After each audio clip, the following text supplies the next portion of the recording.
રાજકોટના university road પર આવેલા વિમલનગર વિસ્તારમાં થયેલી હત્યાના બનાવમાં પોલીસે આરોપી વિવેક ગોસ્વામીની ધરપકડ કરી છે। પોલીસ તપાસ મુજબ વિવેક ગોસ્વામી 2 વર્ષ પહેલા દિયા નામની યુવતીના સંપર્કમાં આવ્યો હતો અને બંનેએ પ્રેમ લગ્ન કર્યા હતા।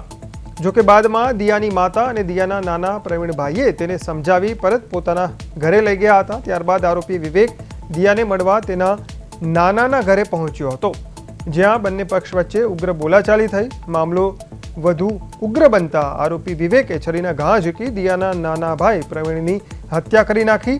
આ ઘટનાને પગલે પોલીસે આરોપીની ધરપકડ કરી છે અને કાયદેસર કાર્યવાહી હાથ ધરી છે।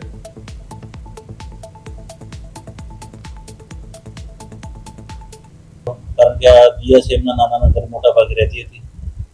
નાનાના ઘરે જઈ અને દિયા ક્યાં છે એમ પૂછતા કીધું કે હાલ દિયા નથી, તારે શું કામ છે, જેથી બોલાચાલી થઈ। બોલાચાલીમાંથી ઝપાઝપી થતા આ હાલના આરોપી જે વિવેક ગોસ્વામી છે તેઓને પોતાની પાસે છરો કાઢી અને તેની નાની જે હાલના ફરિયાદી ઈલાબેન અને મરણ જનાર પ્રવીણભાઈ શાહ બંનેને આડેધડ છરીના ઘા મારી, જેમાં પ્રવીણભાઈ છે જેમના નાના એમનું મૃત્યુ થયેલું છે અને ઈલાબેન ગંભીર રીતે ઘવાયેલા છે। જેઓની ફરિયાદ લઈ યુનિવર્સિટી પોલીસે ફરિયાદ લઈને તપાસ હાથ ધરી છે।